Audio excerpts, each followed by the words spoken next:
అందరికీ నమస్కారం. నేను మీ గోపాల్ అయ్యంగార్. శ్రీమతి రామానుజాయ నమః. 9వ తారీఖు మార్చి నెల 2025 నుంచి 15వ తారీఖు మార్చి నెల 2025 వరకు మేషరాశి నుంచి మీనరాశి వరకు వార ఫలాలు ఎలా ఉందో ఈసారి చూద్దాం. ఈ వారం కానీ చూసుకుంటే అన్ని గ్రహాలలో సూర్యుడు మాత్రం వారం చివరిలో 15వ తారీఖు నాడు మీనరాశిలోకి ప్రవేశిస్తాడు. అంతవరకు గ్రహాల యొక్క స్థితి తదావిధంగా ఉంది. రవి శని కుంభరాశిలో, రాహు శుక్ర బుధ గ్రహాలు మీనరాశిలో, గురువు వృషభ రాశిలో, కుజుడు మిథున రాశిలో, కేతు వచ్చేసి కన్యా రాశిలో, చంద్రుడు వచ్చేసి మిథునం కర్కాటకం సింహరాశిలో ప్రయాణిస్తున్నారన్నమాట. ఈ వారం మొత్తం చూసుకుంటే మనకి దశమి తిథి నుంచి పాడ్యమి తిథి వరకు, పునర్వసు నక్షత్రం నుంచి ఉత్తరా నక్షత్రం వరకు, అలాగే ఆదివారం నుంచి శనివారం వరకు ఈ వార ఫలాలు ఉంటాయి. మీరందరూ కూడా ఈ వార ఫలాన్ని శ్రద్ధగా గమనించండి. మీ బంధువులకు స్నేహితులకు తెలియజేయండి.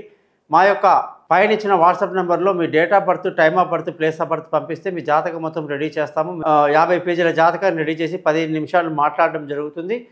మీకు ఏ సమస్య ఉన్నా దాంట్లో ఆ సమస్యకి చక్కటి పరిష్కారం తెలియజేస్తూ పరిహారాలు చెప్పడం, అలాగే మీ జాతకం 50 పేజీల జాతకాన్ని మీకు మెయిల్ చేయడం, PDF చేసి దాన్ని మీరు ప్రింట్ తీసి పెట్టుకోవచ్చు. అలాగే మీ యొక్క జాతకాన్ని చదివేటప్పుడు మీరు దాన్ని వాయిస్ రికార్డ్ చేసుకొని పెట్టుకోవచ్చు. ఎప్పుడు మీకు అనుమానం ఉన్న ప్రతిసారి వినొచ్చు అన్నమాట. ఏ సమస్యకున్నా సరే దానికి చాలా జటిలంగా ఏదో పెద్ద కొంప మునిగినట్టుగా ఆస్తులు అమ్ముకొని మరీ పరిహారాలు చేసుకుంటూ ఉంటారు జనాలు. లక్షల్లో ఖర్చు పెడుతుంటారు, వేళ్లలో ఖర్చు పెడుతుంటారు. అలా లేకుండా సింపుల్గా మనం చెప్తాం కాబట్టి మన ఛానల్ పేరు thesimple.astrologer.com. దయచేసి ఈ ఛానల్ని సబ్స్క్రైబ్ చేయడం మర్చిపోకండి. మీ బంధువులకు స్నేహితులకు తెలియజేయడం మర్చిపోకండి. నమస్కారం.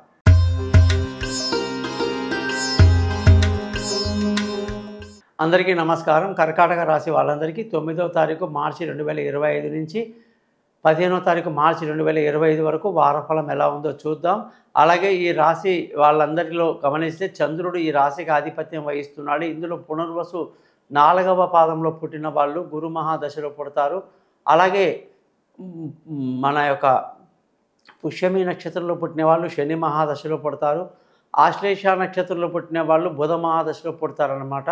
కాబట్టి ఈ రాశిలో ఉన్న ఈ నక్షత్రాలకు ఈ వయస్సును బట్టి ఏ దశ జరుగుతుంది, ఆ దశ పరిస్థితి ఎలా ఉంటుంది, ఆ దశ వీళ్ళ మీద ఎటువంటి ప్రభావం చూపిస్తుంది అనేది కూడా చాలా ఇంపార్టెంట్ విషయాలు మనం తెలుసుకుందాం.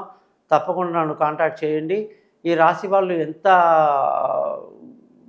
మొండిగా ఉంటారు, ఎంత ఒక రకమైనటువంటి ఆలోచనలు చాలా నెంబర్ 1 అనమాట. వీళ్ళ ఆలోచనలు తీవ్రంగా ఉంటాయి. వీళ్ళ మానసిక స్థితి కూడా సున్నితమైన మెంటాలిటీ కలిగి ఉంటారు. అలాగే మొండితనానికి కేర్ ఆఫ్ అడ్రస్ కూడా చెప్పవచ్చు. పట్టుదల ఉన్నవాళ్ళు వీళ్ళు. అలాగే వీళ్ళ జాతక రీత్యా ఈ వారం అంతా కూడా మొదట్లో వారంలో అంటే సోమ మంగళవారాలు అంత అనుకూలంగా లేనప్పటికీ తర్వాత ప్రతికూలత కాస్త అనుకూలంగా మారిపోయి బుధవారం నుంచి చాలా బాగుంది. మంచి ఆలోచనలతో ముందుకు వెళ్తారు. ఈ రాశి వాళ్ళు జనరల్గా చాలా తెలివైన వారు, బాగా కష్టపడతారు. షార్ట్కట్లో ఏదైనా చేసేయాలి అనేటువంటి ఆలోచన కూడా వీళ్ళ దాంట్లో ఎక్కువ ఉంటుందన్నమాట జనరల్గా. అయితే ఈ జాతకంలో వీళ్ళు బాగా కష్టపడతారని చెప్పడం జరిగింది. వీళ్ళకి మెడిటేషన్, యోగా చాలా ఇంపార్టెంట్. వీళ్ళు అది చేయటం వల్ల స్థిరత్వం కలిగి ఉండి ఆలోచనలు తగ్గించుకునే అవకాశాలు ఎక్కువ ఉంటాయి అన్నమాట. వీళ్ళ జాతకంలో కూడా ధన విషయంగా చూసుకుంటే డబ్బు విషయంలో కూడా ఎప్పుడు ఖర్చు అధికంగా ఉండే అవకాశాలు, అలాగే చదువులో కూడా ఎక్కువ కాన్సన్ట్రేట్ చేయడానికి వీళ్ళు చాలా ప్రయత్నం చేయాల్సి ఉంటుంది అన్నమాట. అలాగే ఎగ్జామ్ టైం కాబట్టి కాస్త గట్టిగా చదవాల్సిన పరిస్థితి కూడా కనిపిస్తుంది. ఈ 15వ తారీఖు మార్చి వరకు కొంచెం కఠినమైన సమయమే కనిపిస్తుంది పిల్లల చదువు విషయంలో. అలాగే కుటుంబంలో ప్రశాంతతలో కానీ, ధన ఆదాయంలో కానీ కూడా కొంత ఇబ్బందులు ఉన్నాయి. జాగ్రత్తగా చూసుకుంటే మంచిది. అలాగే జనరల్గా వీళ్ళకి ఏంటంటే ఫ్రెండ్స్ రిలేషన్షిప్ అంతా కూడా తక్కువగానే ఉంటుంది. గుంపులు ఎక్కువ కలవడానికి ఇష్టపడరు. అయినప్పటికీ ఈ వారంలో వీళ్ళకి ఏంటంటే అవన్నీ తక్కువ. వాళ్ళతో పెద్ద ఉపయోగాలు ఫ్రెండ్స్తో మనకేం లేవు అని చెప్పాలి. విలువైన వస్తువుల విషయానికి వస్తే బ్రహ్మాండంగా ఆస్తులు కూడబెట్టుకుంటారు. వస్తువులు, భూములన్నీ బ్రహ్మాండంగా వీళ్ళకి కలిసి వస్తాయి.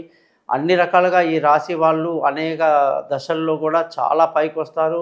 వీళ్ళకి తల్లి ఆశీస్సులు ఎక్కువగా ఉంటాయి. తల్లి ప్రేమ ఈ వారం బాగుంది. స్థిరత్వం కనిపిస్తుంది. ఎక్కడ ఇబ్బంది లేదు. ఆస్తిపాస్తులన్నీ కూడబెడతారు. వాహనాలు ఇవన్నీ కూడా బాగా కలిసి వస్తాయని కూడా మనం చెప్పొచ్చు అన్నమాట. ఈ రాశి వాళ్ళందరికీ కూడా జనరల్గా ఈ వారంలో సంతానం పట్ల బెంగ ఎక్కువ ఉంటుంది. వీళ్ళ భవిష్యత్తు ఏంటి, వాళ్ళ చదువులు, వాళ్ళ దూర ప్రయాణాలు అన్నింటిలో కూడా కొంచెం రిస్క్ ఎక్కువ అన్నమాట వీళ్ళకి. సో వీళ్ళు ఆచితూచి ఈ వారం ముందుకెళ్తే మంచిది. తొందరపాటు పనికిరాదు. అలాగే తక్కువ అంటే ఆలోచన విధానంలో తేడాలు చాలా ఉండి ఎవరి మాటో నమ్మి నష్టపోయే అవకాశాలు చాలా ఎక్కువ ఉన్నాయన్నమాట. కర్కాటక రాశి వాళ్ళు ఆలోచన విధానాల్లో కూడా ఆలోచించి చేయాలి. తొందరపాటు పనికిరాదు. ముఖ్యంగా పిల్లల భవిష్యత్తు గురించి, వాళ్ళ గురించి ఎక్కువగా నెగెటివ్ ఆలోచనలు మాని పాజిటివ్‌గా ఉంచడానికి ట్రై చేయడం మంచిది. ఈ రాశి వాళ్ళందరికీ కూడా ఆరోగ్య సమస్యలనేది కొంచెం ఉంటుంది. జనరల్‌గా హెల్త్ ఇష్యూస్ ఉంటాయి. చర్మ సంబంధించిన వ్యాధులు వీళ్ళకి కొంచెం అంటే డెర్మటాలజీకి సంబంధించినటువంటి విషయాలు కొన్ని ఉంటాయన్నమాట. కొందరిని గమనించినప్పుడు కొంచెం సోరియాసిస్ లాంటి వాళ్ళు ఉన్నవాళ్ళు కూడా చూస్తారు. వీళ్ళు కొన్ని కొన్ని రింగ్స్ పెట్టకూడదు. ఏదైనా పొరపాటున వాళ్ళు అలా పెట్టడం వల్ల కూడా దానివల్ల చాలా తొందరగా అటువంటి ఇబ్బందులు వచ్చేవాళ్ళు ఉంటారు. జాగ్రత్తగా ఉండాలి. ఈ వారంలో కూడా పెద్ద ఇబ్బందికరమైనటువంటి ఆరోగ్య సమస్యలు ఏం రావు. ముఖ్యంగా భార్యాభర్తల మధ్య కూడా ఎప్పుడు కూడా ఏదో ఒక చిన్న చిన్న గొడవలు, ఇబ్బందులు ఎక్కువ ఉంటాయి. ఎందుకంటే వీళ్ళు జనరల్‌గా భర్త కొంచెం హార్డ్ వర్క్ అయి ఉంటాడు. భర్త గాని లేదా భార్య వీళ్ళ రాశిలో వీళ్ళు చాలా హార్డ్‌గా ఉంటారు. శ్రామికులు ఎక్కువ కష్టపడతారు.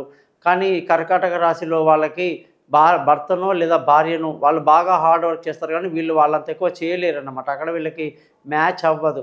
కాబట్టి కర్కాటక రాశి వాళ్ళు కూడా భార్యాభర్త లేదా ఇద్దరిని ఒకరొకరు అర్థం చేసుకొని వాళ్ళకి సమానంగా ఆలోచిస్తూ ముందుకెళ్లాల్సిన పరిస్థితి అనేది కర్కాటక రాశి వాళ్ళకు ఉంది. అది కొంచెం నెగిటివ్‌గా ఉండడం వల్ల ఇబ్బందులు అనేవి ఉంటాయి. అనుకున్న సమయానికి పెళ్లి జరగకపోవటాలు, భార్యాభర్తల మధ్య చిన్న చిన్న మిస్‌అండర్‌స్టాండింగ్‌లు ఇవన్నీ కూడా ఉంటాయన్నమాట. అలాగే వీళ్ళకి అదృష్టంగాని చూసుకుంటే ఈ వారంలో మంచి అదృష్టం అనేది కనిపిస్తూ ఉంది. అదృష్టవంతులు అవుతారు. ముఖ్యంగా తండ్రి, పెద్దలు, గురువుల యొక్క ఆశీస్సులు అనేక రకాలుగా వీళ్ళకి బాగా కలిసొస్తాయన్నమాట. ముఖ్యంగా వీళ్ళకి ధర్మ మార్గాన్ని పాటించాలి, మెడిటేషన్ చేయాలి అనే ఆలోచన కూడా ఎక్కువ ఉంటుంది. యోగా అలాంటి కార్యక్రమాల్లో మంచి గురువుని ఎంచుకోవటం ఈ రాశి వాళ్ళకి ఎంతైనా మంచిది. స్థిరత్వం కొరకు ఇవన్నీ చెప్పడం జరిగింది. అదృష్టం బాగుంటుంది ఈ వారం కూడా. అలాగే ఉద్యోగంలో అన్ని రకాలుగా కష్టాలు, శ్రమలు ఎక్కువ ఉంటాయి వీళ్ళకి. కఠిన సమయాలు కూడా ఫాలో చేయాల్సిన పరిస్థితి ఉంటుంది. జాగ్రత్తగా నిమ్మలంగా తొందరపడకుండా నిర్ణయాలు తీసుకోవడం మంచిది. తొందరపాటు పనికిరాదు. వ్యాపారంలో మాత్రం విపరీతమైన లాభాలు బాగా కలిసొస్తాయి. సంతోషంగా, ఆనందంగా ఉంటారు. ఖర్చులు అధికంగా ఉంటాయి. కాబట్టి ఈ రాశి వాళ్ళు ఎప్పుడు కూడా ఏ ఏ విషయాల్లో జాగ్రత్తగా ఉండాలి, ఎలా ఉండాలి అని అన్ని విషయాలు కూడా మీరు నాతో ఫోన్‌లో చేసి మాట్లాడినప్పుడు నేను అన్నీ చెప్తాను. క్లియర్‌గా మీకు అర్థమవుతుంది. నమస్కారం. గోపాల్ అయ్యంగార్.